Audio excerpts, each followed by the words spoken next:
नमस्कार दोस्तों, मैं हूं आशीष त्रिपाठी आपके साथ और अब वक्त हो चला है 20 मिनट में 20 अहम खबरों को देखने का।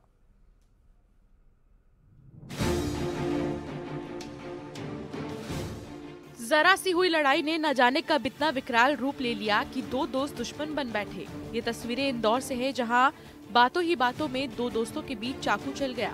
महावर नगर में खेलने के दौरान बच्चों में विवाद हो गया और दोस्त ने ही अपने दोस्त पर चाकू से वार कर दिया। जानकारी के अनुसार कमेंट्स करने को लेकर बात बढ़ी और मारपीट शुरू हो गई। बच्चों के बीच हुई मारपीट का सीसीटीवी फुटेज सामने आ गया है। वीडियो में आपको काफी भीड़ नजर आ रही होगी, जिसमें 10th क्लास में पढ़ने वाले छात्र को गंभीर चोट लगी है। घायल को एक निजी अस्पताल में भर्ती किया गया है। फिलहाल मामले में अन्नपूर्णा पुलिस ने केस दर्ज कर आरोपी की तलाश शुरू कर दी है।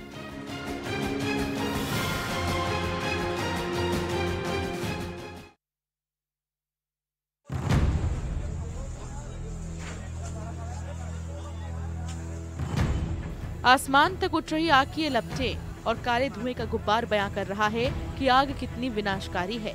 धू धू कर जल रही दुकानों की तस्वीर अग्नि के भीषण प्रकोप को बता रही है।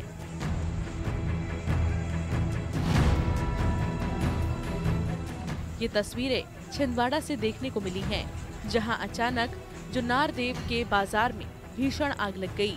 ये आग इतनी भयावह थी कि लोगों को कुछ करने का मौका ही नहीं मिला। जानकारी के अनुसार बाजार में मामूली आग ने तुरंत ही विकराल रूप ले लिया। स्थानीय और दुकान के मालिकों को जब तक इसकी सूचना मिली, तब तक दर्जनों दुकानें जलकर खाक हो चुकी थीं।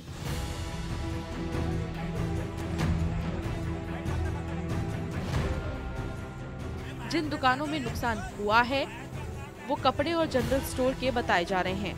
घटना सुबह की बताई जा रही है, जिसके बाद लोगों ने अग्निशमन को इसकी सूचना दी।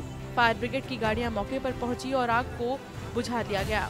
हालांकि फायर ब्रिगेड के पहुंचने से पहले ही कई दुकानें आग की जद में आ चुकी थीं।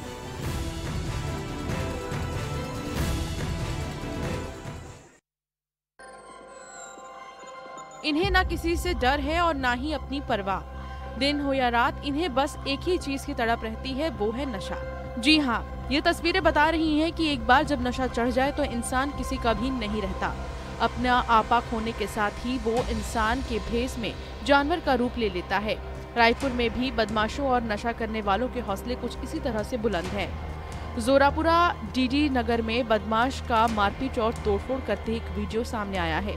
इसमें देखा जा सकता है कि कैसे अपना आपा खोने के बाद शख्स महिला को मारने पर आमादा हो जाता है। स्थानीय लोगों द्वारा नशा करने से मना करने पर विवाद शुरू होता है। बदमाश इस दौरान 3 युवकों से मारपीट करते हैं और गाड़ी में भी तोड़फोड़ कर देता है। लोगों का कहना है कि मामले की शिकायत के बाद भी पुलिस ने कोई मामला दर्ज नहीं किया है, जिनका नतीजा अब ये है कि ये बदमाश बेखौफ हो चुके हैं।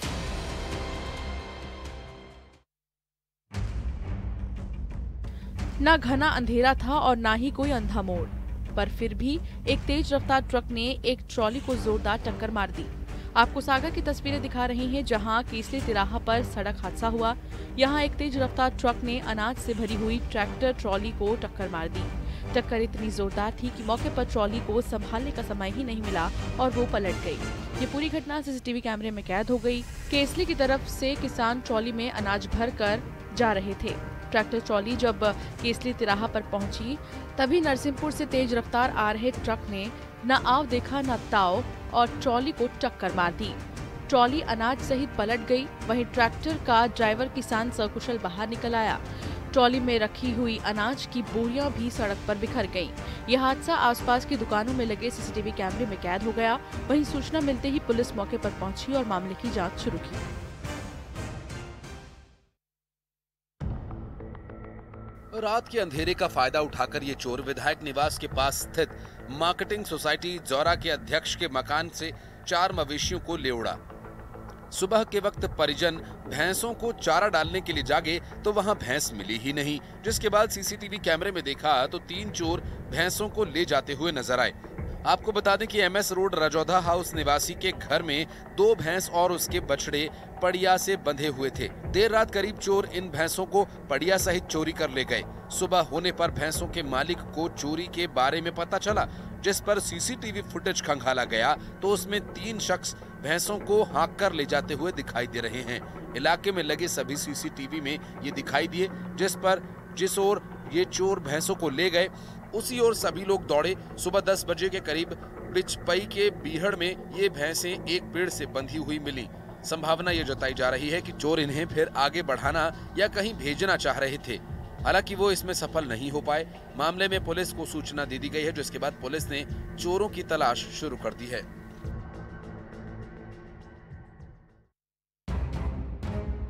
छत्तीसगढ़ 42% जंगलों से घिरा है। हरियाली होने के साथ ही इन क्षेत्रों में जंगली जानवरों की भरमार है। ये जानवर कभी जंगल में नजर आते हैं तो कभी सड़कों पर। आए दिन प्रदेश के किसी न किसी जिले से जानवरों के उत्पात मचाने की खबरें सामने आती रहती हैं। अब एक बार फिर गांव की गलियों में गजराज पहुंचा है। जी हां, गरियाबंद के महासमुंद जिले से एक दंतैल हाथी गांव की ही गलियों में घूमता नजर आया।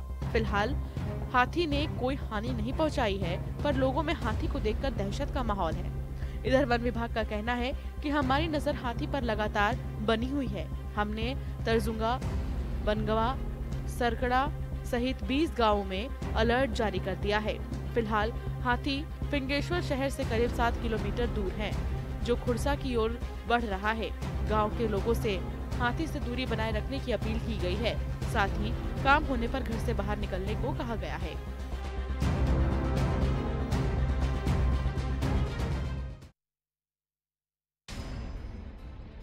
देश प्रदेश में इन दिनों चुनावों के अलावा कोई बात हो रही है तो वो है डेंगू की। जी हां, डेंगू का प्रकोप इस कदर देखने को मिल रहा है कि अस्पतालों में मरीजों की संख्या बढ़ती जा रही है। मध्य प्रदेश के ग्वालियर में बीते 24 घंटे में डेंगू के 43 नए मामले सामने आए। एक दिन में इतना बड़ा आंकड़ा सामने आने से स्वास्थ्य महकमे में हड़कंप है। इसके साथ ही पूरे जिले में डेंगू मरीजों का आंकड़ा 427 तक पहुंच गया है। इधर छत्तीसगढ़ के दुर्ग में भी स्थिति बद से बदतर है। जिले में डेंगू के 4 नए मरीज मिले हैं, वहीं 7 मरीजों का अलग अलग अस्पताल में इलाज चल रहा है। ये भी बता दें कि मरीजों की संख्या बढ़कर 260 हो गई है। स्वास्थ्य विभाग ने अलर्ट जारी करते हुए कहा कि डेंगू से निपटने के लिए युद्ध स्तर पर कार्य किए जा रहे हैं।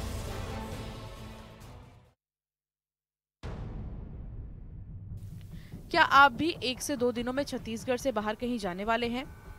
तो जरा रुक जाइए, कहीं ऐसा ना हो कि जिस ट्रेन में आपने अपना टिकट कराया है वो भी रद्द हो जाए।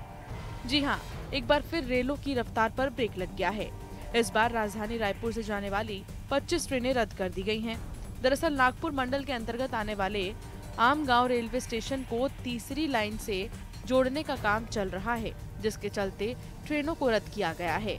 इसको देखते हुए रायपुर से चलने वाली 25 ट्रेनों को रद्द कर दिया गया है। बता दें कि रद्द हुई ट्रेनों की लिस्ट में Secunderabad Raipur express, Pune Bilaspur express, Porbandar Santragachi express, Durg Gondia MEMU passenger शामिल है। ट्रेनों के रद्द होने से एक बार फिर यात्रियों को परेशानियों का सामना करना पड़ेगा।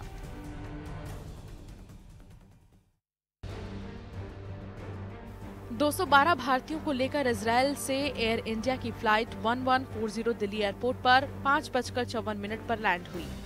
सभी यात्रियों को सुरक्षित स्वदेश लाया गया है।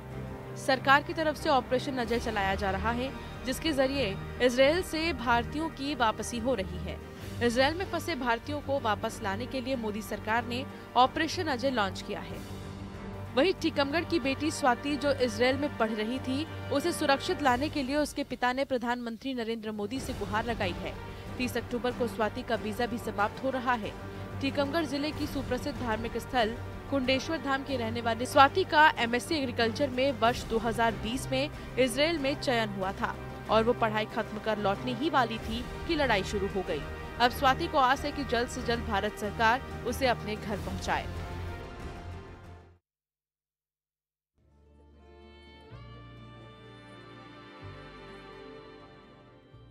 विदेशी मेहमानों को भी अब गाय का महत्व समझ में आने लगा है। यही कारण है कि स्पेन से आए युवा यात्रियों का एक ग्रुप ओरछा पहुंचा और गौशाला में एक गाय को गोद भी लिया। अब उसके देखरेख की जिम्मेदारी इसी ग्रुप की रहेगी। दरअसल ओरछा घूमने आए स्पेन देश के युवा ग्रुप ने ओरछा की सुरभि गौशाला में एक गाय को गोद लिया। जीवन भर उसके लालन पोषण की जिम्मेदारी भी ली।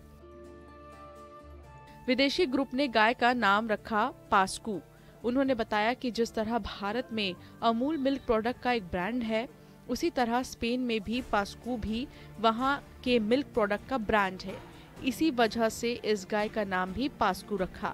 पर्यटक गाइड ने बताया कि विदेशी ग्रुप का भारतीय संस्कृति और गाय के प्रति एक अलग लगाव होने के कारण उन्होंने गाय को गोद लिया और गोद लेने के बाद ये ग्रुप बहुत खुश है और अपने आप को गर्वित महसूस कर रहा है। तो वहीं गौशाला प्रबंधक ने बताया कि विदेशी पर्यटकों का सनातन धर्म और गौ माता के प्रति यह प्यार देखकर मन प्रफुल्लित हो गया है।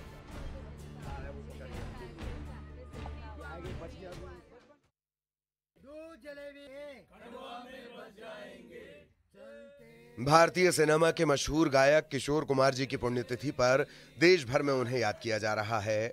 उनके प्रशंसक उन्हें श्रद्धांजलि दे रहे हैं। इसी क्रम में खंडवा में किशोर कुमार की पुण्यतिथि पर बड़ी संख्या में प्रशंसक जुटे और उनकी समाधि पर दूध जलेबी का भोग लगाया। वहीं उनके प्रशंसकों ने सुरों के साथ उन्हें श्रद्धांजलि दी। मध्य प्रदेश के साथ ही गुजरात, उत्तर प्रदेश, मुंबई से भी उनके प्रशंसक आए। समाधि और स्मारक पर मेला लग गया। खास बात यह रही कि एक प्रशंसक ने किशोर दा के नाम पुस्तक भी लिखी है, जिसका विमोचन भी किशोर दा की समाधि पर किया गया। आपको बता दें कि किशोर कुमार की पुण्यतिथि पर मध्य प्रदेश शासन हर साल राष्ट्रीय किशोर अलंकरण सम्मान समारोह आयोजित करती है।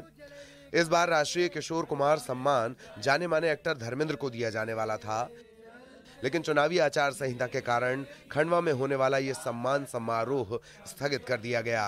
हालांकि खंडवा के किशोर प्रेमियों ने किशोर कुमार की समाधि स्थल पर आयोजन किया, तो वहीं किशोर नाइट भी आयोजित की गई।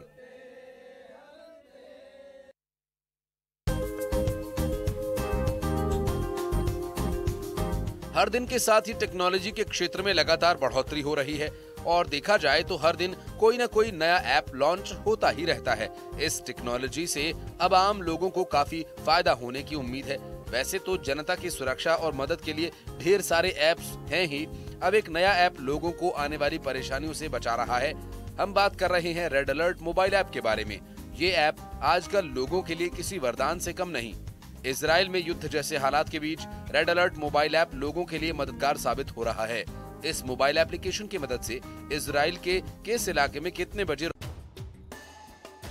भगवान शिव के कई भक्तों में से एक नाग भी हैं। अक्सर भोले बाबा के मंदिर के आसपास नाग देवता देखने को मिल जाते हैं। पेंड्रा से भी एक ऐसी ही तस्वीर सामने आई जो लोगों को मंत्रमुग्ध कर रही है। पेंड्रा के बांधा तालाब रोड पर तालाब की मेड़ पर स्थित भगवान भोलेनाथ के शिवलिंग पर एक बेबी कोबरा के लिपटे होने की जानकारी मिली।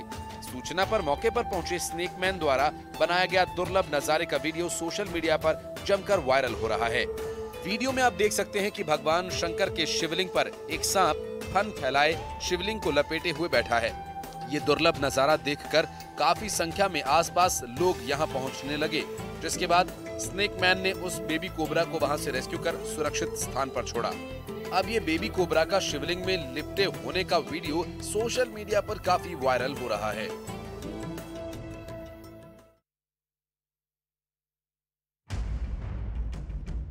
इन तस्वीरों को देखकर आपके मुंह से भी यही निकलेगा कि हाय हाय कितनी गंदगी है, कितनी बदबू है यहाँ।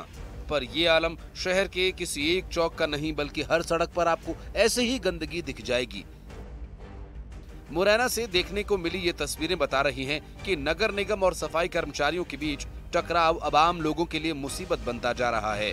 नगर निगम के सफाई कर्मचारियों की हड़ताल को 13 दिन बीत चुके हैं, लेकिन टकराव खत्म नहीं हो रहा। इस हालत में शहर के हर चौक चौराहे पर कचरे का अंबार लगा हुआ है। कचरे का उठाव नहीं हुआ, ऐसे में शहरवासी बेहद परेशान हैं। गंदगी और प्रदूषण के बीच सांस लेना भी परेशानी का सबब बना हुआ है। बता दें कि सफाई कर्मचारी अपनी 4 सूत्रीय मांगों पर अड़े हुए हैं, लेकिन निगम इन मांगों को मानने के लिए तैयार नहीं है। जब तक हड़ताल पूरी नहीं होती है तो काम पर लौटने को भी वे तैयार नहीं हैं। अब ऐसे में नगर निगम और सफाई कर्मचारियों के टकराव के चलते शहरवासियों को बड़ी मुसीबत का सामना करना पड़ रहा है।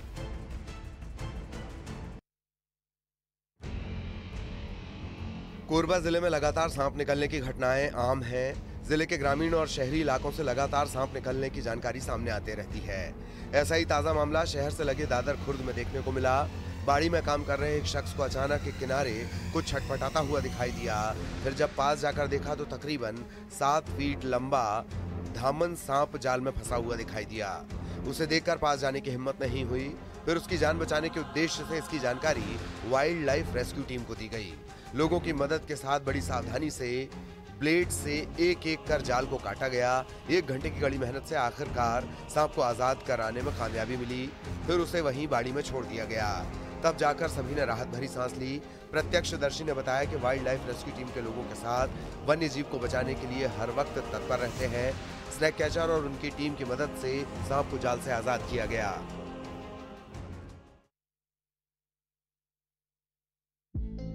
अब तक आपने लोगों का जन्मोत्सव धूमधाम से मनाते देखा और सुना होगा, लेकिन चित्तौड़गढ़ में एक परिवार ने गौ प्रेम की अनूठी मिसाल पेश करते हुए गाय के बछड़े का जन्मदिन धूमधाम से मनाया है, जो शहर वासियों के लिए आकर्षण का केंद्र रहा। शहर निवासी एक परिवार के यहाँ 1 साल की गौरी नामक बछड़ी एक सदस्य के रूप में रह रही है। बच्चे जैसे ही नाज नखरे करते हैं, इशारों में अपनी इच्छाओं को भी समझाती है। नारायणी वाली दंपति ने गौरी को अपनी बेटी के रूप में पाला है, इसीलिए उसका पहला जन्मदिन धूमधाम से मनाने का फैसला किया। जिस गौशाला में उसका जन्म हुआ, वहां आयोजन की तैयारियां की गई। गुब्बारे से पूरे गौशाला को सजाया गया है। 500 लोगों को निमंत्रण भेजा गया है। गौरी को उसके जन्मदिन पर मेहंदी लगाई गई। शाम को पूजा पाठ कर उसे नए कपड़े पहनाए गए। चांदी का कंदोरा, चांदी की पायल पहनाई गई। गौरी के लिए रात को सुंदरकांड का पाठ भी रखा गया। फिर आखिर में सभी आए हुए मेहमानों को खाना खिलाया गया। ये अनूठा प्रोग्राम शहरवासियों के लिए चर्चा का विषय बना रहा। गौरी की मां ने दुर्घटना में घायल अवस्था में उसे जन्म देने के बाद दम तोड़ दिया था, जिसके बाद नारायणी वाली दंपति ने खुद की बच्ची मानकर ही उसके लालन पालन का फैसला किया। कोलकाता में एक पूजा कमेटी ने मासिक धर्म स्वच्छता की थीम पर आधारित एक दुर्गा पूजा पंडाल बनाया है। ये कोलकाता में पाथुरी घाट पंचरपल्ली का दुर्गा पूजा पंडाल इस साल अपने मासिक धर्म स्वच्छता थीम वाले पंडाल के साथ मासिक धर्म से जुड़ी सीमाओं और कुछ वर्जनाओं को तोड़ रहा है। पाथुरिया घाट पंचरपल्ली सर्वजनीन दुर्गोत्सव समिति का कार्यकारी अध्यक्ष एलोरा साहा ने कहा, पूजा पंडाल मासिक धर्म, स्वच्छता और सामाजिक जागरूकता के मुद्दे को प्रतिबिंबित करने के प्रयास में बनाया गया है। ये पूजा का 84वां वर्ष है। इस विचार के पीछे मुख्य व्यक्ति एलोरा साहा ने कहा, दुनिया को मासिक धर्म को वर्जित मानने से रोकने के लिए हमने मासिक धर्म स्वच्छता या ऋतुमती का विषय चुना है और हम निश्चित रूप से देखने के लिए उत्सुक हैं कि इस विचारशील विचार को कैसे प्रस्तुत करते हैं। उन्होंने कहा, मासिक धर्म एक सामान्य जैविक प्रक्रिया है और इसे किसी भी तरह के पर्दे के नीचे रखने की जरूरत नहीं है। यही समय है जब हम वर्जनाओं को तोड़ें और पहला कदम ऐसे मुद्दों को सामने लाना होगा। एमपी के चंबल की पहचान पूरी दुनिया में। यहाँ कई रहस्यमयी अनसुनी कहानियां आज भी प्रसिद्ध है। ऐसी एक कहानी आज हम इस खबर में बताने जा रहे हैं, जिसके बारे में शायद आपने कभी नहीं सुना होगा और न देखा होगा। हम बात कर रहे चंबल उस किला के बारे में, जहाँ प्रवेश दरवाजे पर खून टपकता था। एमपी के भिंड जिले के चंबल